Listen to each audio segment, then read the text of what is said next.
Boa tarde, pessoal. A missão de falar por último, eu tenho que ter um discurso bastante atrativo para ninguém ir embora, né? Então, eu espero conseguir contar aqui um pouco para vocês. Primeiro, agradecer a oportunidade de estar aqui, falar um pouquinho da nossa experiência. Eu preparei um conteúdo para poder falar um pouco da ótica, das parcerias para fazer inovação, mas eu não posso começar falando dos nossos aprendizados, desafios, etc., sem falar o que a gente faz para vocês entenderem exatamente que a essência do que a gente faz é colaboração, é parceria. Tá? Eu, apesar de estar na Inventa, a minha história começa um pouco antes, que vou torcer para dar certo. Isso, que é a história do Instituto de Inovação. O Instituto de Inovação é uma empresa, que apesar de chamar Instituto, é uma empresa que a gente criou há 14 anos atrás, 13, 14 anos atrás, que visualizou lá nos idos de 2002, 2003, a oportunidade de conectar ciência e mercado. Né? Meu sócio, Paulo, ele era gerente da incubadora da UFMG, lá em Minas. Vocês já perceberam que eu sou mineiro, o sotaque não deixa mentir, né? E aí, ele viajou para o Vale do Silício e falou: poxa vida, esse negócio que está acontecendo aqui tem que acontecer no Brasil também. Assim, não é por falta de boa pesquisa que a gente vai deixar de ter bons negócios. Só que, em vez de ficar falando disso, falar de empreendedorismo, vamos entender isso.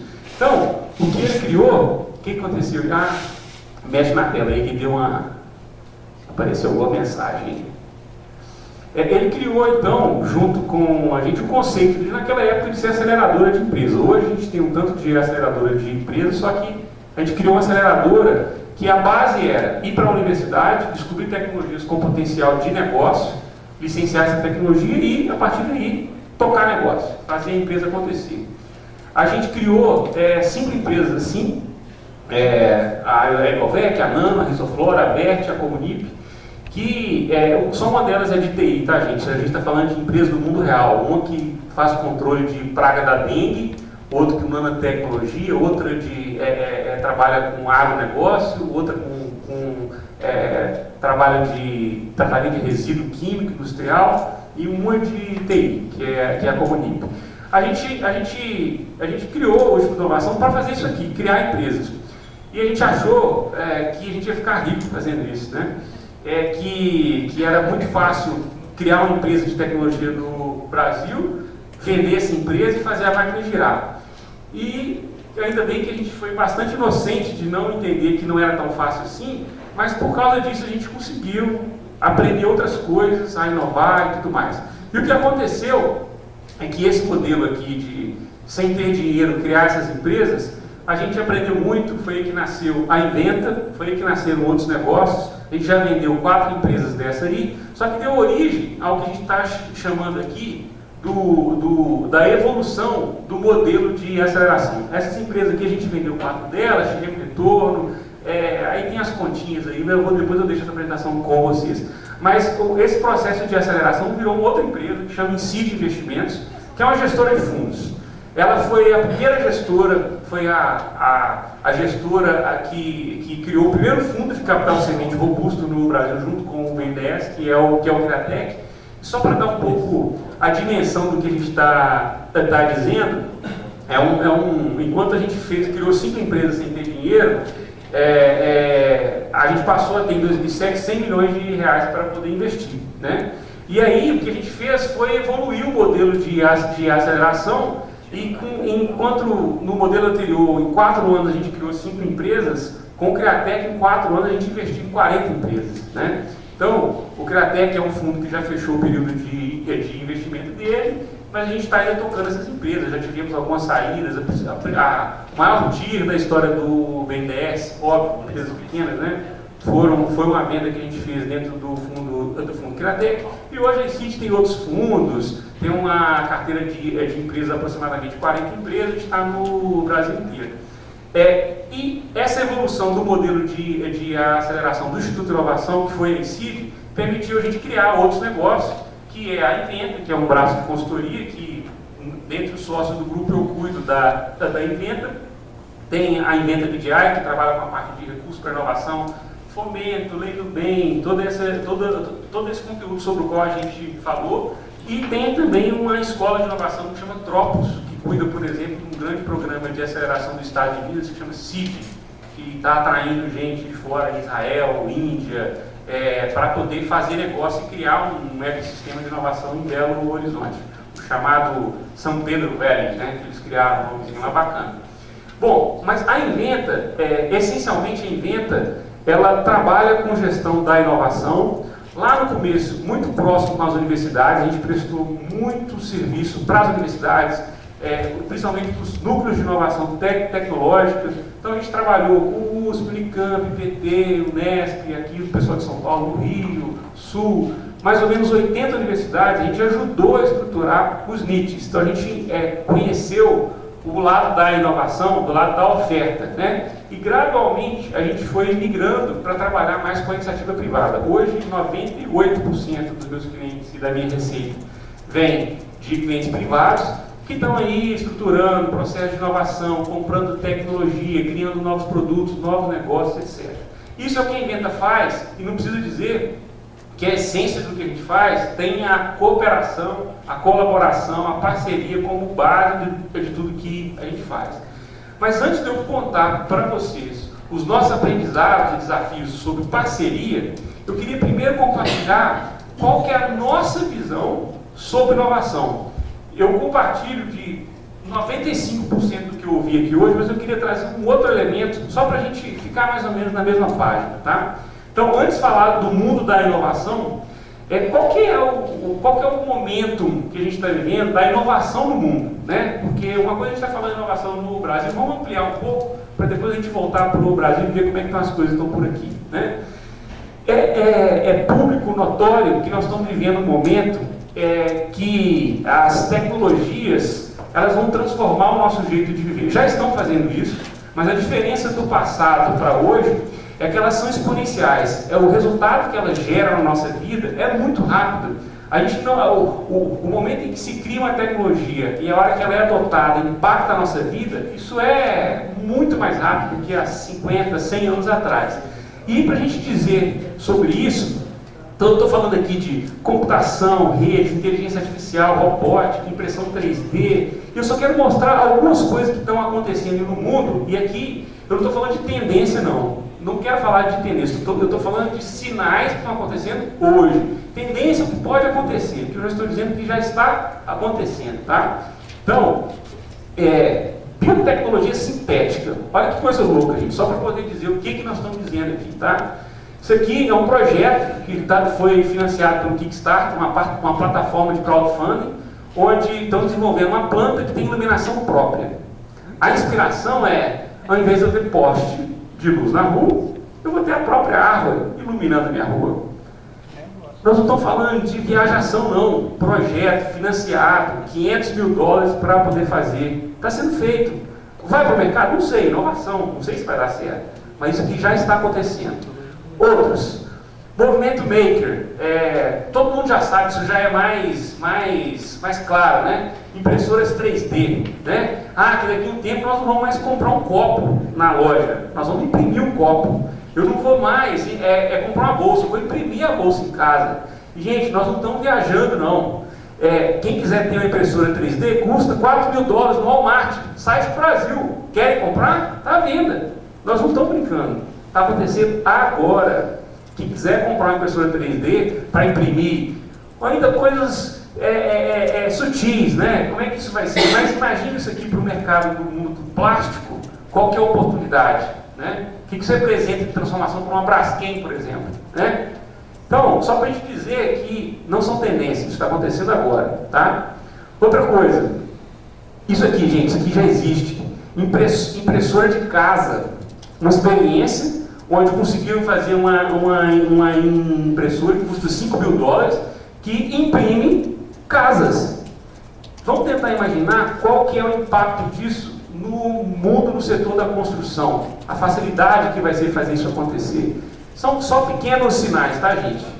Eu gosto muito, nunca vou mostrar, que é isso aqui, ó. É espetacular. Chama Self Healing Cement. É um cimento autocurável. É o que? Eles conseguiram botar uma bactéria no meio do cimento e quando aquele concreto ele tem alguma rachadura, a própria umidade, etc., faz com que essa bactéria ative e ela feche essa rachadura. Ô, gente, já tem ponte na Holanda construída com essa tecnologia. Eu tenho a impressão que esse outro cruzeiro do Atlético está usando alguma coisa dessa, né? Então, só para poder dizer sinais que estão acontecendo. Então, de um lado, nós temos aqui tecnologias que estão aí, que vão transformar a nossa vida. Então, velocidade, né? Do outro lado, tem uma outra questão que é a realidade das pessoas empoderadas, né? A gente está vivendo um outro momento, né? Aqui e aí a tecnologia de algum jeito permite isso. Isso aqui é uma foto muito interessante de imigrantes africanos tentando buscar sinal de celular, né? Para poder falar na grada de uma praia, né? Outra coisa, essa foto para mim é espetacular. A sucessão do Papa em 2005, a sucessão do Papa em 2013. Essas luzinhas, não sei se vocês estão percebendo, são smartphones, celulares e tablets, tá? Então, imagina o pessoal transmitindo para os amigos, fotos, etc., ao vivo o que estava acontecendo ali, né? Tecnologia, comunicação, o que está acontecendo, né? Outra coisa, isso aqui uma tendência mais, vamos dizer, antropológica, né? As pessoas buscando um novo sentido para o trabalho. Assim, as pessoas não querem mais trabalhar numa empresa com a qual ela não compartilha de valores, etc. Assim. E aí, assim, eu ainda sou de uma geração que ainda viveu o boom, não, eu quero trabalhar por dinheiro, é sucesso profissional, eu quero ficar rico, né? Mas a turma, por exemplo, que trabalha comigo, é outro mindset. Se não tiver qualidade de vida, se não tiver um trabalho divertido, é outra história. Como é que as grandes corporações vão se preparar para isso, né? Como é que você vai manter esse talento dentro da sua empresa? Então, isso aqui, das pessoas mais empoderadas do seu propósito, etc.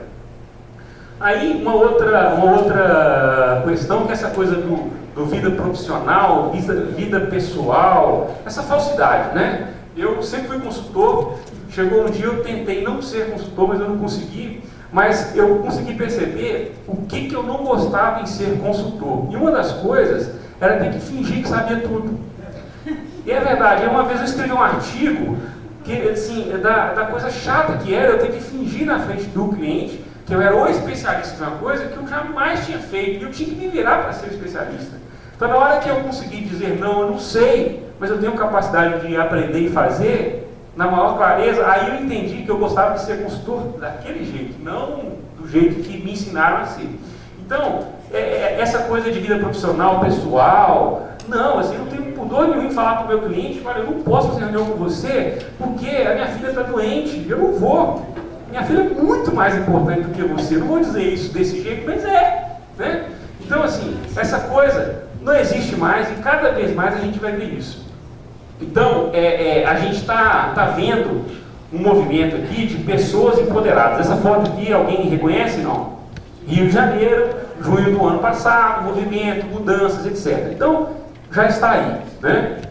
Falando de tecnologias exponenciais, pessoas empoderadas. E tem uma outra questão, que eu acho que isso aqui é a mais bacana de todas, que é a questão da economia consciente, né? Hoje, cada vez mais, a gente vê negócios ancorados em propósito. Negócios que estão sim preocupados com o impacto que estão gerando no mundo, com o valor que está compartilhando com os seus colaboradores. Aí vem o conceito de empresas B, aí tem uma série de coisas que estão acontecendo. E, gente, cada vez mais as empresas vão ter que se preocupar com isso, em ter propósito, saber por que fazer. E aí é uma questão muito interessante quando a gente fala de inovação.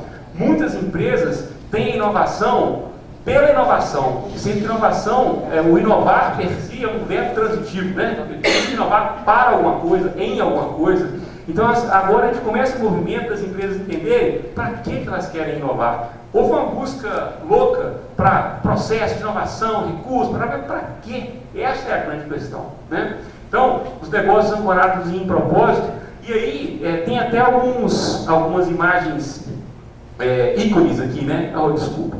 Tem uma imagem ícone, eu vou deixar, o slide anterior é o Porter, o livro que ele escrevia há 20 anos atrás, e o que ele está escrevendo hoje, que está falando de valor compartilhado, né? o grande estrategista de movimentação de mercado, etc., agora está falando de compartilhar valor, o Michael Porter. Né? Então, deixa eu ver se eu consigo mostrar, é um livro, é um artigo dele. E uma outra questão, eu não consegui, acho que deu errado aqui. Uma outra questão, isso aqui também é representante. Voltou, peraí, vamos lá. Deixa eu ver se eu consigo. A gente, a tecnologia ainda às vezes atrapalha a gente, né? Aqui, vamos lá, para frente, para mim, por favor.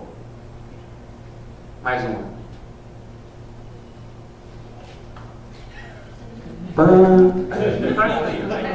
Aqui, ó. É o Porter escrevendo sobre técnicas de análise de indústria e depois ele escrevendo sobre criando valor compartilhado. É uma mudança de modelo mental inquestionável, né? E você vê outros estudiosos também na mesma linha. Tem um outro, acho que vou pedir ajuda para alguém para dar umas, acho que é mais fácil, dá mais um clique para mim. Aí, mais uma? Aí. Essa aqui para mim é icônica também, né? É o Papa, o Papa Bento, com toda a sua pompa, ouro, etc. E o Papa Francisco já num outro modelo, né? Sem muita pompa, sem ostentação, até como uma imagem de exemplo de que modelo que ele quer mostrar para o mundo. Então, isso também, gente, na hora que fala de negócio consciente, dá mais um clique para mim. Então, a nossa visão de inovação, ela trabalha nesse ponto aqui. Nós somos um mundo de pessoas empoderadas, tecnologias exponenciais e transformadoras e economia mais consciente. Gente, isso aqui já dá um caldo para a inovação e não precisa dizer. As empresas vão ter que se posicionar para isso aqui. Isso aqui não é coisa que vai acontecer, já está acontecendo. E para a gente a inovação entra nesse contexto aqui. E aí agora eu vou compartilhar com vocês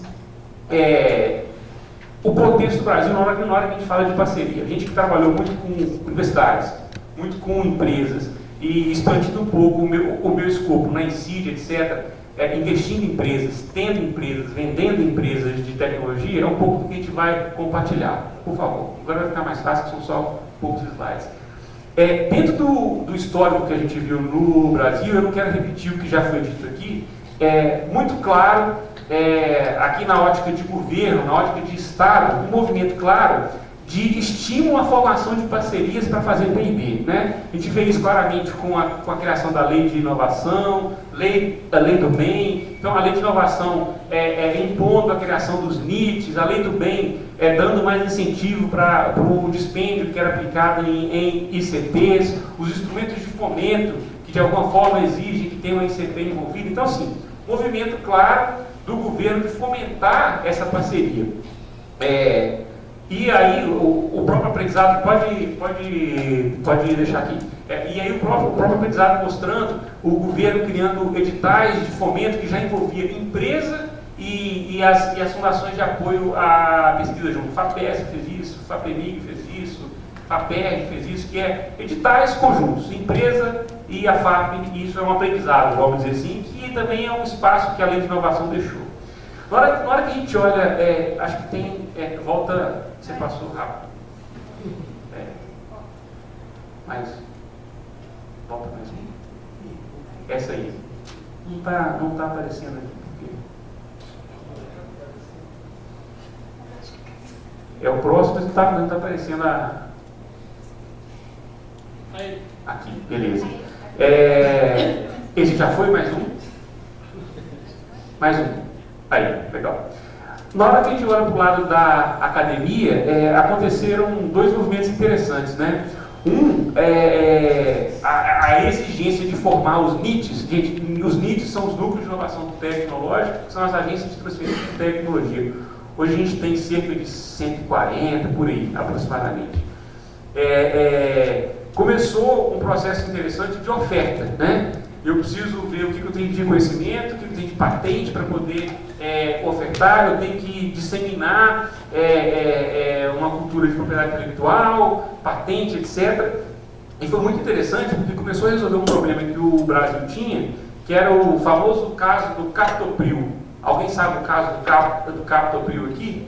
Aquele caso da tecnologia da USP, que um pesquisador divulgou essa pesquisa em algum lugar, aí chegou um laboratório internacional, que eu não me lembro qual, pegou, patenteou aquilo ali e o governo gastava não sei quantos milhões de reais para poder comprar o Captopril, que era uma tecnologia desenvolvida na USP, né?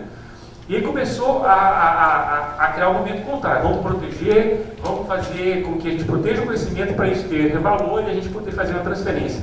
Eu chamo que aconteceu, nesse momento, o boom de propriedade intelectual nas universidades e CPs como um todo.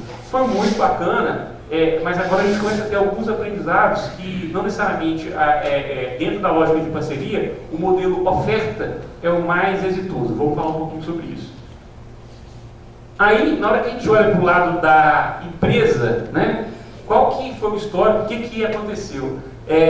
Eu diria que nos últimos anos o que aconteceu foi o hype da inovação.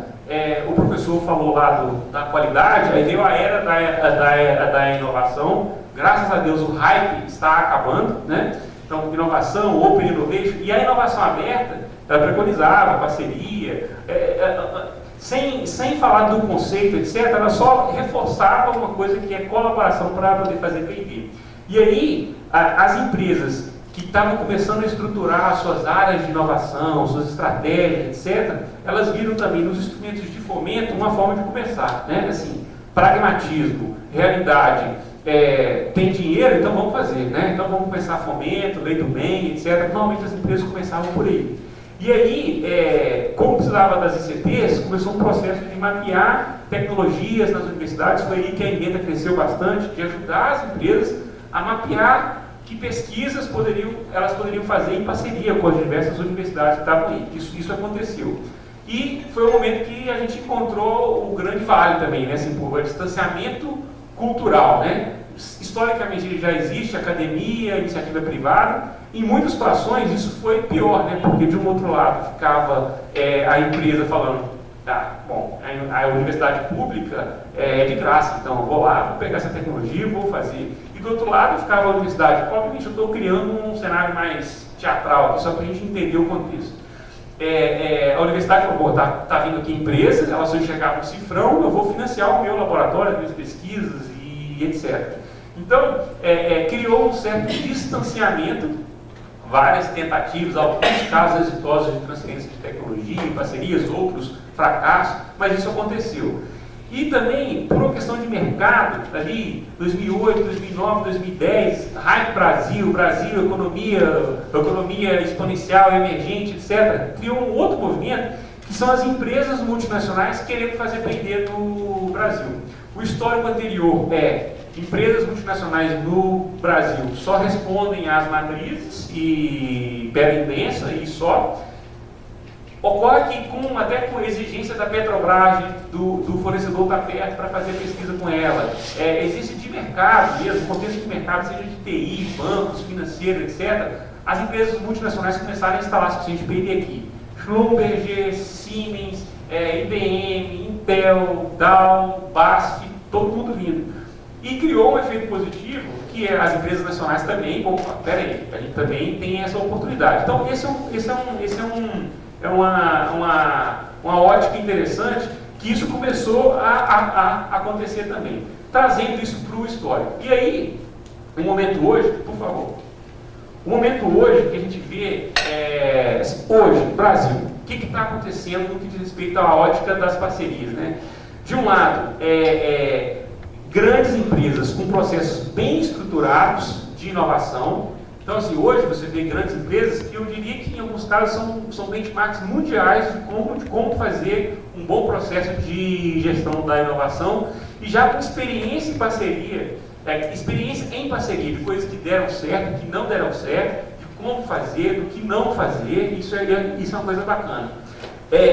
O hype de empreendedorismo e formação de novos negócios. Gente, hoje o assunto empreendedorismo, seja pelas aceleradoras, seja pelas empresas querendo fomentar intraempreendedorismo, isso está trazendo uma outra ótica para a inovação, que é uma oportunidade também. Crescimento do volume de recursos privados, tanto para P&D quanto para venture capital, seja os fundos de investimento, investimento anjo, mais interesse real, né? Interesse de fato em fazer P&D das empresas. Isso está acontecendo. Emergência de uma infinidade de ferramentas de inovação aberta. Qual é a questão da internet? Então você tem um mundo de ferramentas. Eu cito como exemplo, não a ferramenta que existe, mas que foi criada pela própria Natura, por exemplo, que é a Natura Campus, que é uma grande plataforma de inovação aberta, onde ela é quase que um financiador de pesquisa. Ela é uma FAPESP, né? Ela abre as linhas de desafios que ela tem, os pesquisadores mandam projetos, ela financia ou não, etc. Então, existem diversas plataformas que, inclusive, conectam as empresas com o mundo, né? Hoje também isso é uma realidade, a melhor estruturação e troca de experiências entre os NITs, né? O histórico das agências de transferência de tecnologia no Brasil foi pouco recurso e um certo grau de amadorismo, né? Dentro dessas agências. Hoje a gente já vê agências muito bacanas, com ótimas práticas, estudaram, aprenderam muito lá fora, Israel, Reino Unido, Estados Unidos, aprendendo como fazer isso e estão melhorando, e hoje a gente consegue achar casos muito interessantes, antes que a gente não conseguiria imaginar que fosse possível fazer em termos de parceria. Posso citar algum exemplo depois.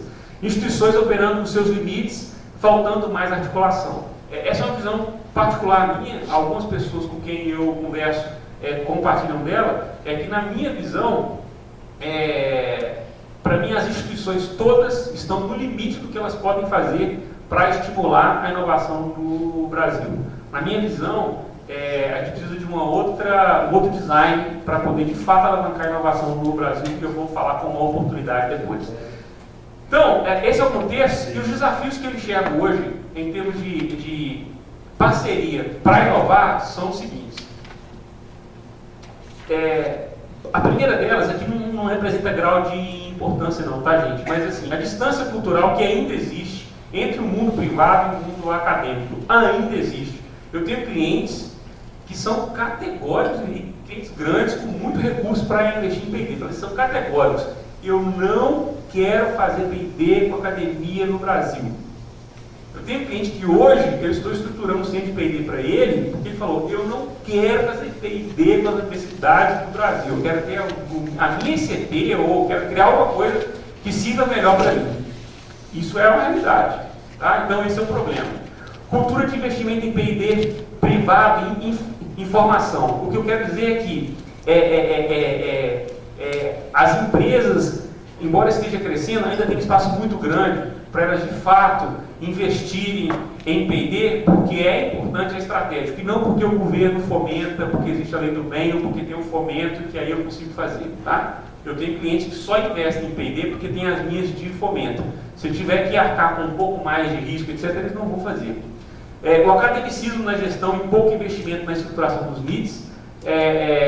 Na história do Brasil, muito investimento em ciência na universidade pública, os NITs públicos, e quase que invariavelmente o gestor do NIT é um pesquisador, não é um cara de mercado, não é um executivo. Isso é um grande desafio na hora de fazer a conexão academia e mercado, e aí falta muito recurso. Eu atendi vários NITs que sofriam do desafio que era manter a sua equipe ali para poder conter aprendizado e o próprio NIT melhorar em termos de atendimento e performance. Eles perdem essas pessoas que recebem bolsa de R$2.000 para o mercado muito rapidamente, porque não tem orçamento destinado ou recurso suficiente. Ainda tem a barreira da língua, é uma grande verdade. A gente tem parceiros internacionais que não conseguem fazer parceria com o Brasil, porque as pessoas ficam um pouco comedidas com o inglês, etc., né? E se a gente expandir o mundo, assim, o chinês, o indiano, né? Às vezes é realmente difícil fazer uma conf call com um indiano, é difícil entender o inglês, né? Então, existe essa barreira ainda. E a propriedade intelectual ainda mete muito medo, e muita gente está diminuindo, mas a iniciativa privada ainda tem muito medo dessa questão, mas eu vou revelar um desafio para alguém, esse cara vai saber o meu segredo, o projeto de fomento, eu não posso escrever exatamente o que eu vou fazer, porque senão o meu concorrente vai saber. Então, são os desafios que a gente vive. Por outro lado, as oportunidades que a gente enxerga. Pode dar 3 cliques aí que já vai mostrar tudo. Então, uma oportunidade real do lado das universidades é a maior profissionalização dos MITs. Tá? Então, assim, criar algum tipo de legislação, regulamentação que garanta orçamento para os NITs, ou que permita algum modelo de parceria público-privada para que a iniciativa privada consiga ajudar os NITs nesse processo de transferência de tecnologia e parceria para fazer pesquisa.